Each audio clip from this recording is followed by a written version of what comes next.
नमस्कार श्रोते हो. राम राम बालमित्रांनो, कसे आहात? मजेत ना? आज अर्चनाताई आपल्यासाठी घेऊन आली आहे श्यामची आई या पुस्तकातील गोष्ट क्रमांक 31. गोष्टीचं नाव आहे लाड घरचे तामस तीर्थ. चला तर मग ऐकूयात. राजाला आज परत जावयाचे होते. त्याला वाईट वाटत होते. श्यामच्या आईच्या सगळ्या आठवणी ऐकावयाला आपण नाही म्हणून त्याला वाईट वाटत होते. परंतु कर्तव्य कठोर आहे. कर्तव्यासाठी सारे मोह दूर टाकावे लागतात. चांगल्या गोष्टींचे मोह दूर ठेवावे लागतात. मोह वाईट गोष्टींचेच असतात असे नाही, तर चांगल्या गोष्टींचेही असतात. श्याम, आता आपण परत केव्हा भेटू? तुझी रसाळ वाणी पुन्हा केव्हा ऐकावयास मिळेल? श्याम, तू ज्या आठवणी सांगतोस त्या असतात साध्या, परंतु त्यातून सुंदर असा धर्म तू दाखवून देतोस. कृष्णाच्या लहानशा तोंडात यशोदामाईला विश्व दिसले, तसे तुझ्या या लहान गोष्टीत धर्माचे आणि संस्कृतीचे विशाल असे दर्शन होते. श्याम, काल मी रामजवळ म्हटलं की हा गोष्टीमय धर्म आहे किंवा या धर्ममय गोष्टी आहेत. गोष्टी रूपाने तू धर्म सांगत आहेस, धर्मरूपाने गोष्टी सांगत आहेस. रोजच्या आपल्या साध्या जीवनातही किती आनंद आणि सहृदयता आपणास ओतता येईल हे तू दाखवून देत आहेस. या आयुष्याच्या मार्गावर सुखाला आणि संपत्तीला तोटा नाही.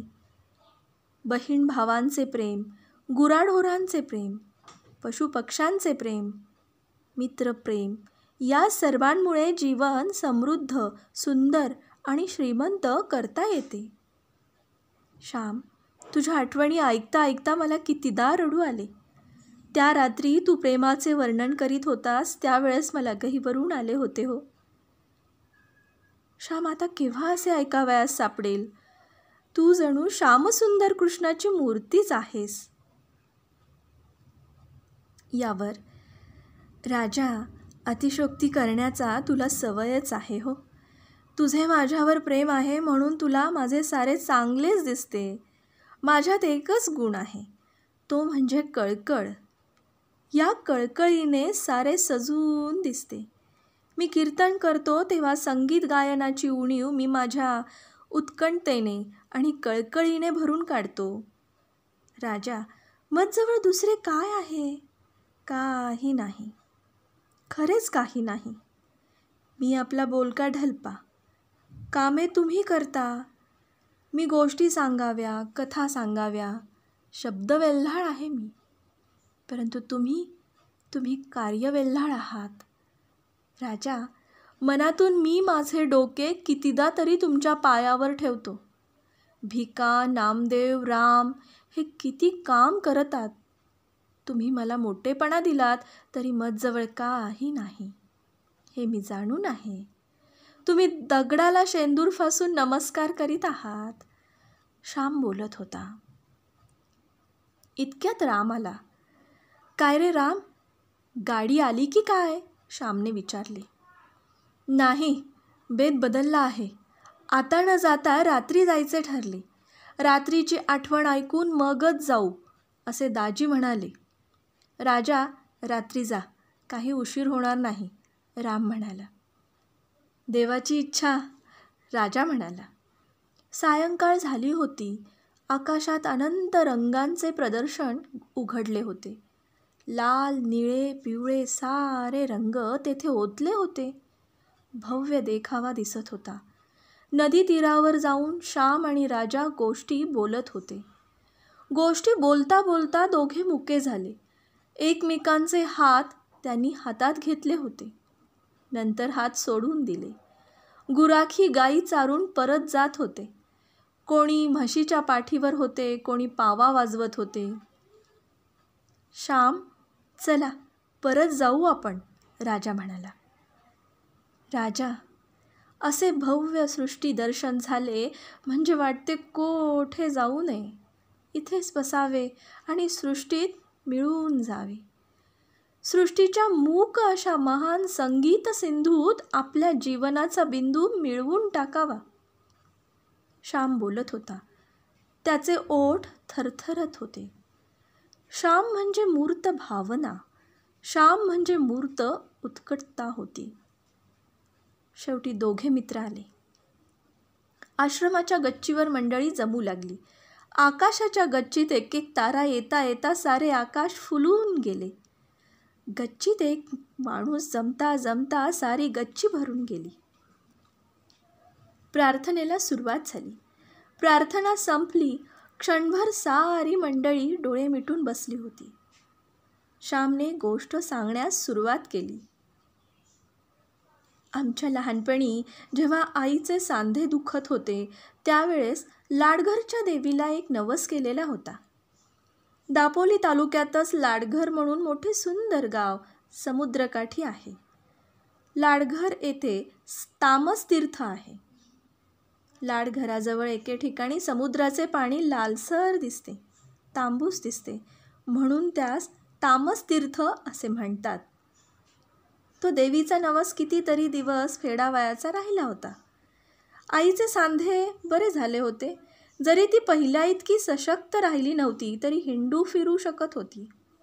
2 कामे करू शकत होती. लाडघरच्या देवीला लाकडाची बाहुली, लाकडाचा कुंकवाचा करंडा, खण, नारळ वगैरे वाहावे लागत असे. हा नवस फेडण्यासाठी आई पालगडहून दापोलीस येणार होती आणि दापोलीहून आईला घेऊन मी लाडघरात जावयाचे असे ठरले होते. आई केव्हा येते याची मी वाट पाहत होतो. कितीतरी वर्षांनी आई पालगडच्या बाहेर जाणार होती. 12 वर्षात पालगडाच्या बाहेर ती गेली नव्हती. ना कधी हवा पालट, ना कधी थारे पालट. आई आली. दापोलीहून लाडघरात जाण्यासाठी मी गाडी ठरवली. दापोलीहून पहाटे निघावयाचे ठरले. दापोलीपासून लाडघर 3 कोस होते. 3 तासांचा रस्ता होता. पहाटेचा कोंबडा आरवला. आई उठली, मीही उठलो. गाडीवान वेळेवर आला आणि हाका मारू लागला. मी सारे सामान घेतले होते. आई आणि मी गाडीत जाऊन बसलो. लाडघरास आमची एक दूरची आते बहीण होती. तिच्याकडे उतरावयाचे आम्ही ठरवले होते. सकाळी 7 वाजता पोहोचू असे वाटत होते. गाडीवानाने गाडी हाकली आणि बैल चालू लागले. बैल मोठ्या आनंदाने चालत होते. पहाटेची शांत वेळ होती. कृतिकांचा सुंदर पुंजाकार आकाशात दिसत होता. बैलांच्या गळ्यातील घंटांचा आवाज त्या शांत वेळी आल्हादकारक वाटत होता. जणू सृष्टी मंदिरातीलच त्या गोड घंटा पहाटे वाजत होत्या. फुले फुलली होती. वारे मंद असे वाहत होते. पाखरे गात होती. सृष्टी मंदिरात काकड आरती सुरू झाली होती. गाडीमध्ये मी आणि माझी आई दोघे जणच होतो. मी आणि माझी आई आणि मी दोघे, अगदी दोघेच होतो. आमचे एकमेकांवर फार प्रेम होते. माझे वय 14-15 वर्षाचे होते तरी आईला मी लहानच होतो. आईला मुले कधी मोठी झाली असे वाटतच नसते. मी आईच्या मांडीवर डोके ठेवून पडलो होतो. गाडी मोठी होती. पुष्कळ जागा होती. आईच्या मांडीवर डोके खुपसून मी निजलो होतो. आई माझ्या डोक्यावरून, माझ्या केसांवरून आपला प्रेमळ हात फिरवत होती. किती रे भरभरीत शेंडी श्याम, तेल बिल नाही वाटते लावीत कधी, आईने विचारले. परंतु माझे तिकडे लक्ष नव्हते. मी फार सुखावलो होतो. सुखावले मन प्रेमे पाझरती लोचन. सुखावले मन प्रेमे पाझरती लोचन. हो, अशी माझी स्थिती झाली होती. आई आणि मी, आम्ही एकत्र कधीही प्रवास केला नव्हता. इतक्या स्वतंत्रपणे, मोकळेपणे आम्ही कधी हिंडलो नव्हतो. आम्हा दोघांचे त्या दिवशी जग होते. माझ्या मनात अनेक सुखस्वप्ने खेळत होती. मी मोठा होईन, शिकेन, माझ्या आईला मी काही कमी पडू देणार नाही. तिला सुखाच्या स्वर्गात ठेवीन वगैरे मनोरथ मी मनात मांडत होतो. मनोरथाचे मनोरे रचवायचे आणि पाडावयाचे हा मनाचा चंचल स्वभावच आहे. आई मला म्हणाली, श्याम, बोलत रे का नाहीस? अजून झोप पुरी नाही वाटतं झाली. आई, तुझ्या मांडीवर मुकेपणाने मी निजावे आणि तू प्रेमळपणाने माझ्याकडे बघावेस, माझ्या अंगावरून डोक्यावरून हात फिरवावास, याहून दुसरे काही मला नको. आई, मला थोपट. आई, तुझ्याजवळ नेहमी लहान मूल व्हावे असे वाटते ग मला. थोपट मला. ओव्या म्हण. माझे शब्द ऐकून आई खरोखरीच मला थोपटू लागली आणि ओव्या म्हणू लागली. रानातील पाखरे किलबिल करू लागली होती. दापोली ते लाडघर दुतर्फा घनदाट जंगल आहे. रस्त्यात सूर्याचा प्रकाशही येऊ शकत नाही. एके ठिकाणी डोंगरातून धो धो पाणी रस्त्यावर पडत आहे. तो देखावा भव्य आणि मूक करणारा आहे. काजू, आंबे, फणस, वड, पायरी, करंज यांची झाडे दुतर्फा रस्त्याने आहेत. या झाडावरून नाना प्रकारचे पक्षी हिंडू फिरू लागले, गाऊ लागले. सृष्टी जागृत होऊ पाहत होती. परंतु मी माझ्या आईच्या मांडीवर निजू पाहत होतो. झोप येत नव्हती, तरी डोळे मिटून पडलो होतो. जगाची उठायची वेळ, परंतु माझी माता मला निजवत होती. आईने ओव्या म्हणता म्हणता पुढील ओवी म्हटली. कधी कधी माझी आई स्वतः ओव्या करून म्हणत असे. याचा मला त्यापूर्वी अनुभव आला होता. यावेळेसही तोच अनुभव आला. घनदाट या रानात धो धो स्वच्छ वाहे पाणी, माझ्या श्यामच्या जीवनी देव राहो, माझ्या श्यामच्या जीवनी देव राहो. आई अशी ओवी म्हणताच मी खाडकन उठून बसलो. धो धो वाहणाऱ्या पाण्याला पाहाव्यास मी उठून बसलो. आईने विचारले, काय, का रे उठलास? कंटाळलास वाटतं. नीज हो, माझी मांडी दुखायची नाही. मी म्हटलं, आई, श्यामच्या जीवनात तू देवाला बोलवत आहेस, मग मी कसा निजू? देव येणे म्हणजे जागृती येणे. देव सर्वांना जागृती देतो. सूर्य नारायण सर्व जगाला चालना देतो, नाही का आई? दुरून समुद्राची गर्जना ऐकू येत होती. जंगल संपताच दूरचा उचंबळणारा सागर दिसू लागला. संसाराच्या जंगलाजवळ परमेश्वरी आनंदाचा समुद्र अपरंपार उचमळत असतो. संसाराच्या जरा बाहेर जा की तिथे हा आनंद तुम्हाला भेटेल. दुरून टुमदार आणि सुंदर लाडघर गाव आता दिसू लागलं होतं. आम्ही गावात शिरलो. ज्याच्या त्याच्या बागेत बैल रहाट सुरू होते. बागेचे शिंपणे चालले होते. रहाटाचा कुई कुई आवाज ऐकावयास येत होता. बैलांच्या पाठीमागून लहानशी शिमटी हातात घेऊन हाकलणारे मुलगे, त्यांचा आवाज ऐकू येत होता. पाण्याचे पाट बागेतून वाहत होते. पोफळी, नारळी, केळी, अननस यांना पाणी जात होते. प्रत्येकाचे घर आणि घराशेजारी प्रत्येकाचे केळी, पोफळीचे, नारळीचे आगार. मोठा, सुखी आणि सुंदर असा तो गाव. स्वच्छ आणि समृद्ध मुबलक पाणी, सुंदर हवा, फळाफुलांची रेलचेल, दाट झाडी. आमची गाडी गावातून चालली. नेमके घर आम्हास माहीत नव्हते. विचारीत चाललो. वाटेत मुलांची शाळा होती.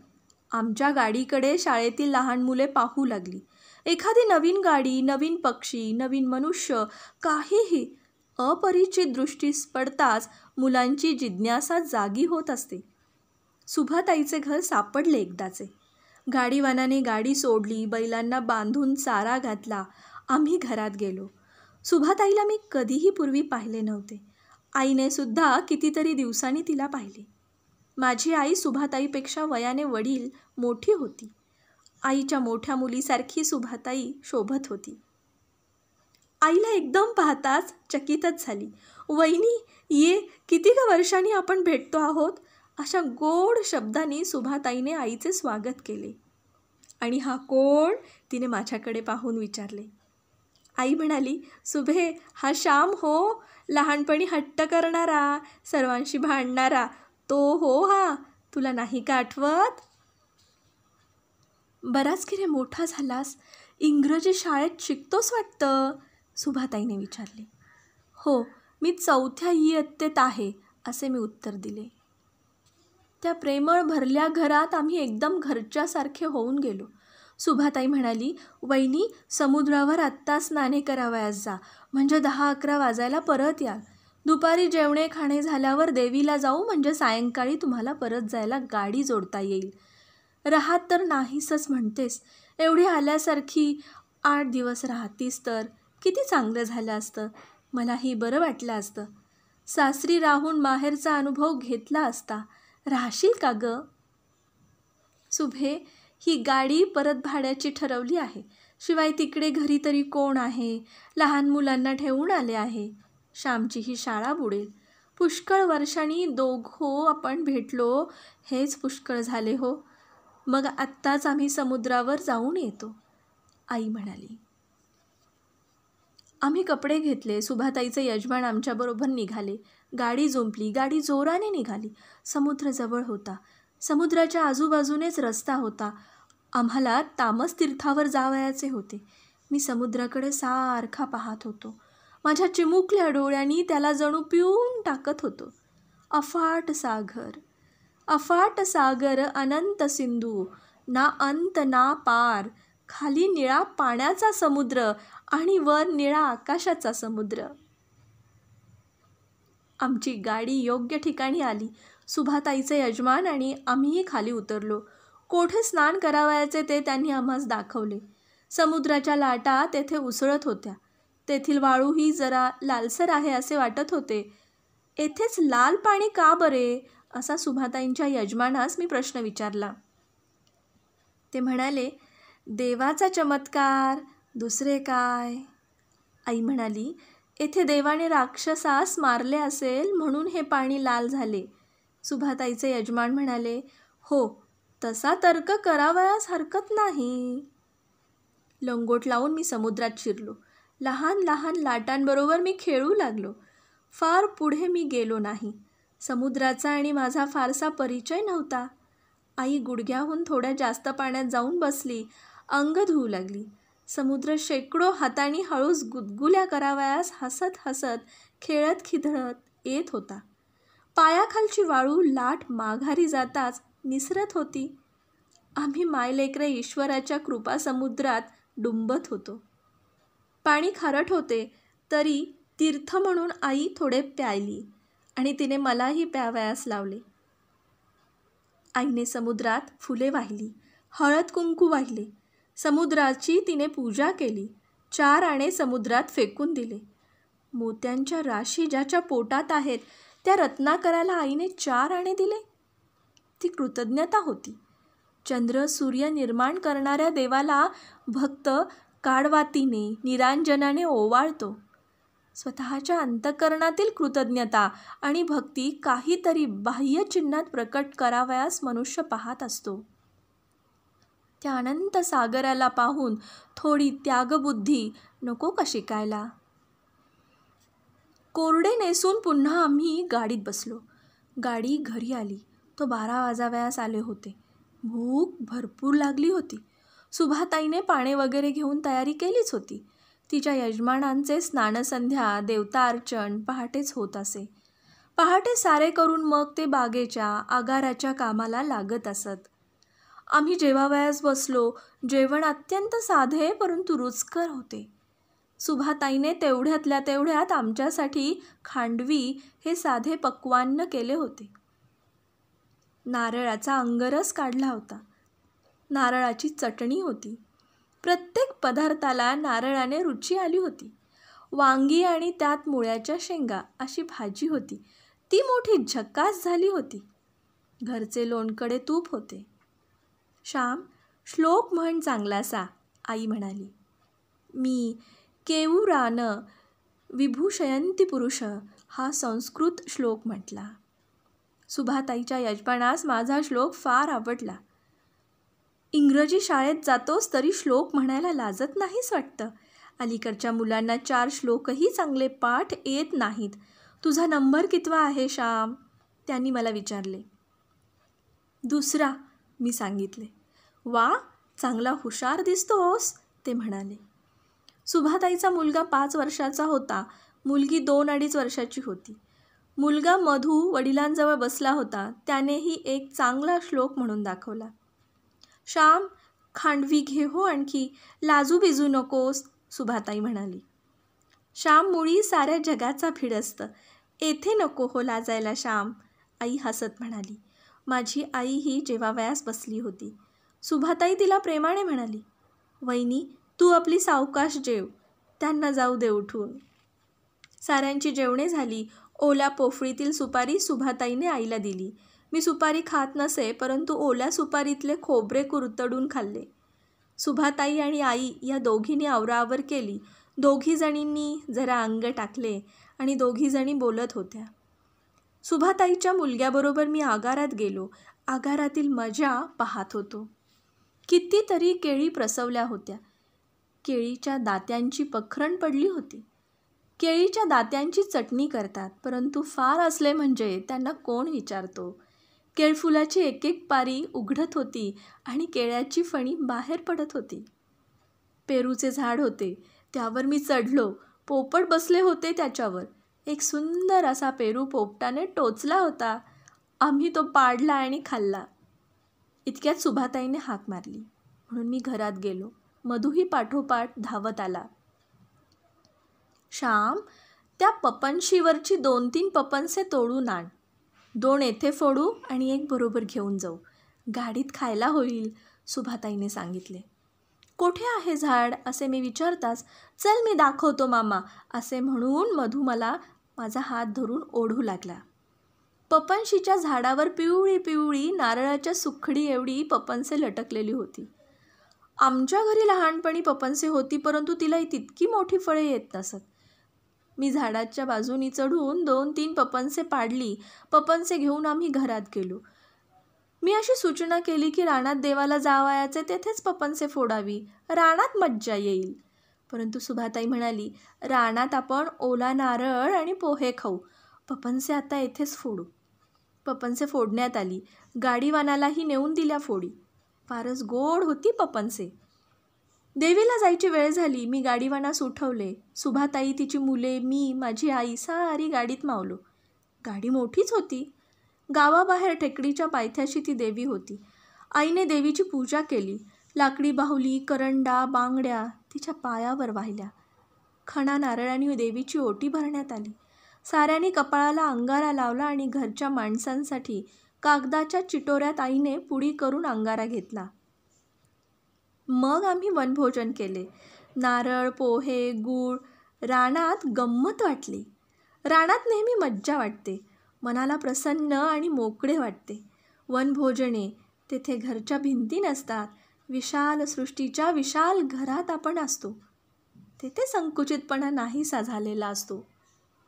देवीच्या पाया पडून आम्ही घरी गेलो. आम्हाला आता परत दापोलीस जावयाचे होते.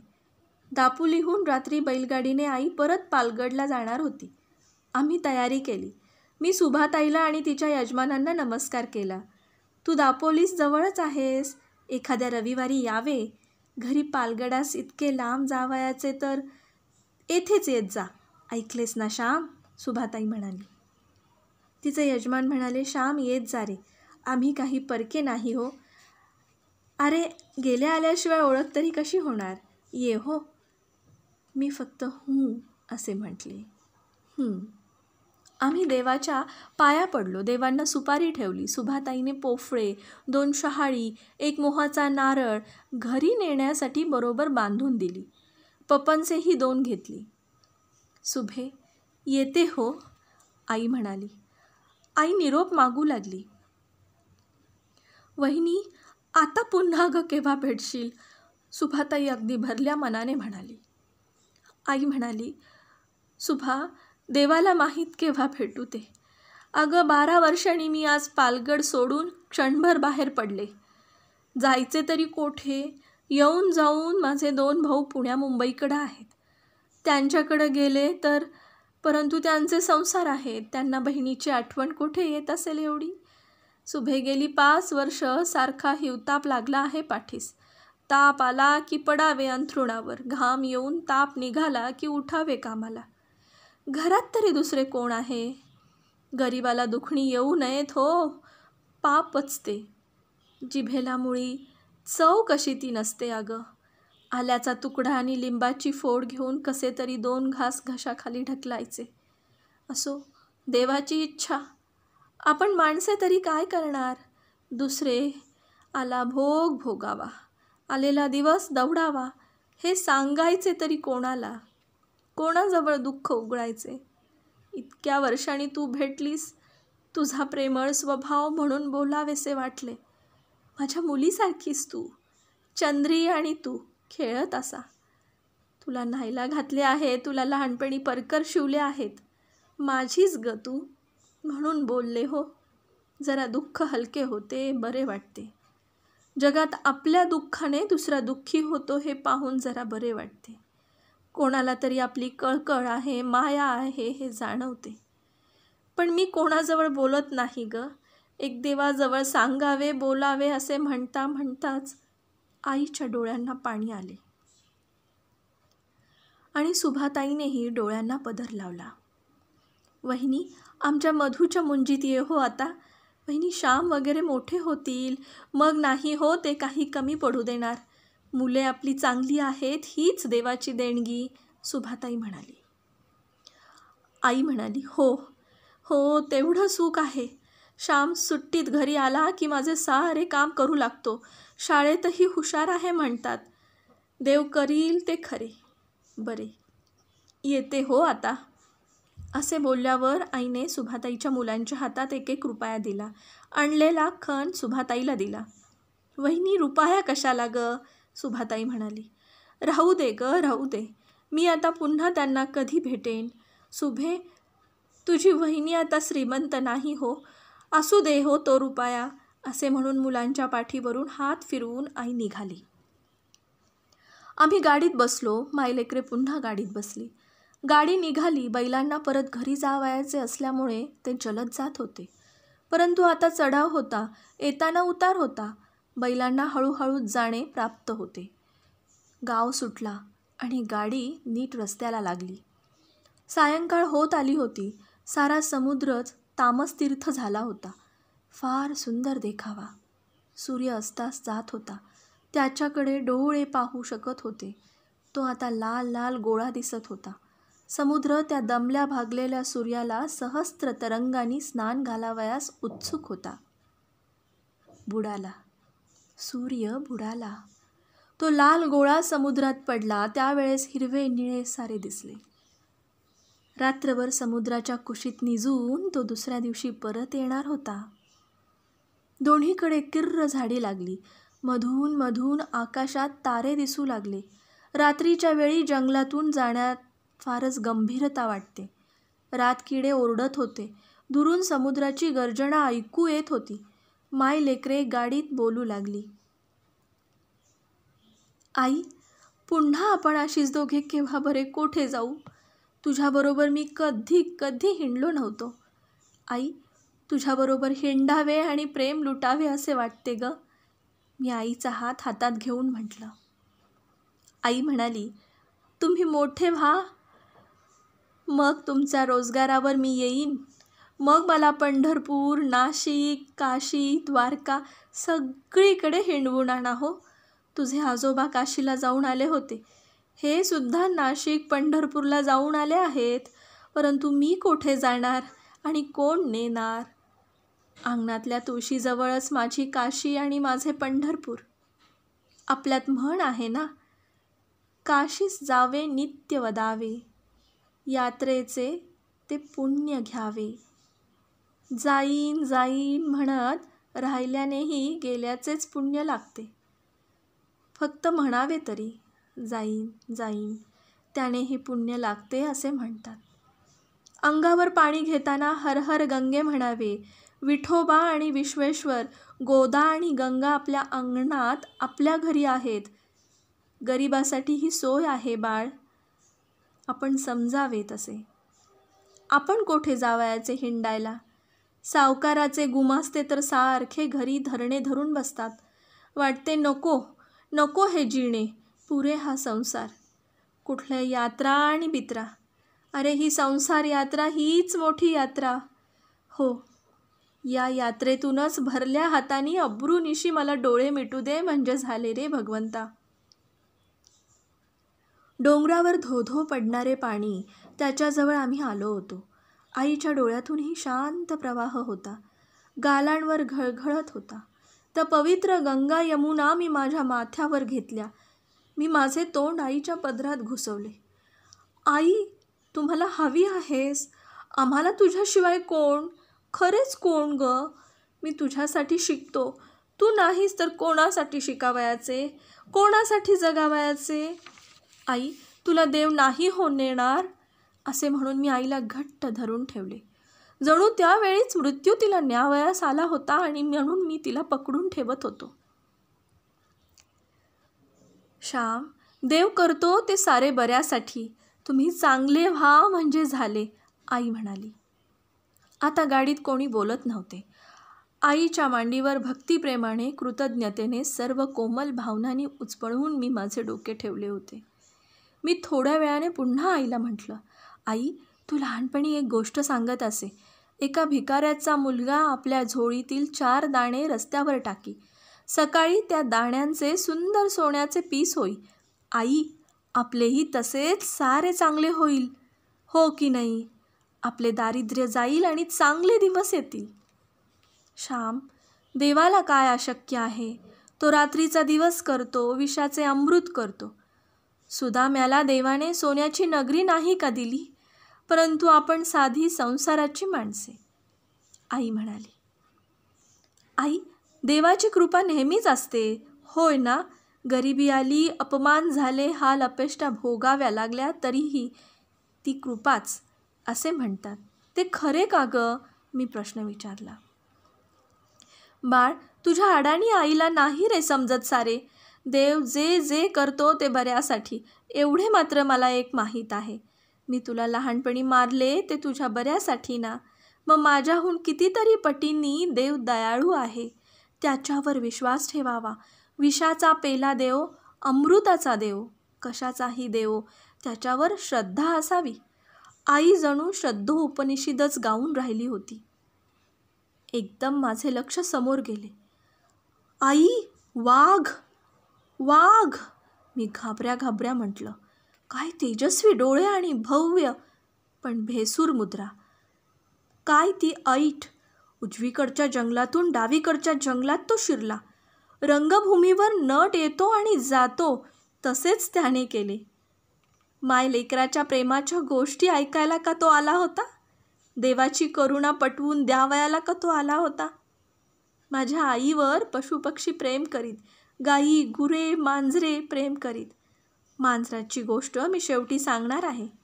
मांजर म्हणजे वाघाची मावशी. माझ्या आईवर मांजर प्रेम करी, मग वाघ का करणार नाही? तो माझ्या आईचे दर्शन घ्यावयास आला होता.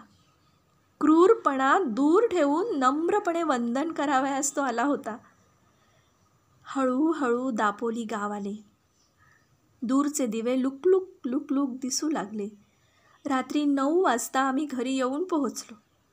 आई त्याच रात्री पालगडास गेली नाही, दुसऱ्या दिवशी गेली. मित्रांनो, तो दिवस आणि ती रात्र माझ्या जीवनात अमर झाली आहेत. हो, त्यानंतर पुन्हा कधीही मी आणि माझी आई एकत्र कोठे गेलो नाही. तो एकच दिवस, त्या एकाच दिवशी मी आणि माझी आई सृष्टी माऊलीच्या, समुद्र आणि वनराजी यांच्या सहवासात होतो. दोघे रंगलो, प्रेमात डुंबलो, हृदये हृदयात ओतली. त्या दिवसानंतर माझ्या आईच्या जीवनात अधिकाधिक कष्ट आणि संकटे येऊ लागली. देव माझ्या आईच्या जीविताचे सोने अस्सल 100 नंबरी सोने करू पाहत होता. आणखी प्रखर अशा भट्टीत तो तिला घालू लागला. गड्यांनो, माझी आई म्हणजे शापभ्रष्ट देवताच होती, असे सांगून श्याम एकदम उठून गेला. सारे स्तब्ध बसले होते. थोड्या वेळाने सारी मंडळी भानावर आली आणि आपापल्या घरी भरल्या अंतकरणाने आणि भरल्या डोळ्याने गेली.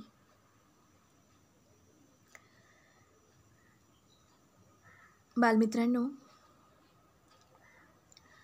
आपल्या आईबाबांसोबत, आपल्या जिवलगांसोबत एक आणि एक क्षण आयुष्य आपण घालवत असतो तेव्हा ते सुंदर असते. त्यामुळे आपल्या लोकांसोबत, आपल्या माणसांसोबत आपण जगायला हवं आहे. आयुष्य खूप सुंदर आहे. खूप भाग्याने आपल्याला असे आईबाबा मिळाले आहेत. बघा, आता लॉकडाऊनमुळे आपण घरातच आहोत. एका दृष्टीने बालमित्रांसाठी ही छान गोष्ट आहे. पूर्ण वेळ आपल्या आईचा सहवास, आपल्या बाबांचा सहवास, आपल्या घरातल्या इतर मंडळींचा सहवास.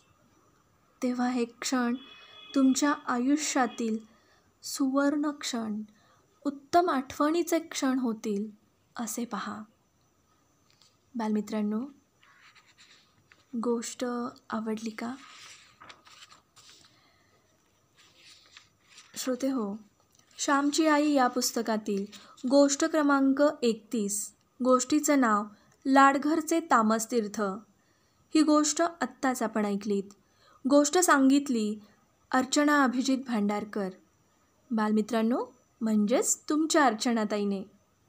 उद्या आपण पुन्हा भेटणार आहोत एका नवीन गोष्टीसह. तोपर्यंत घरीच राहा, स्वस्थ राहा, मस्त राहा. सर्वांनी काळजी घ्याल. धन्यवाद. शुभरात्री.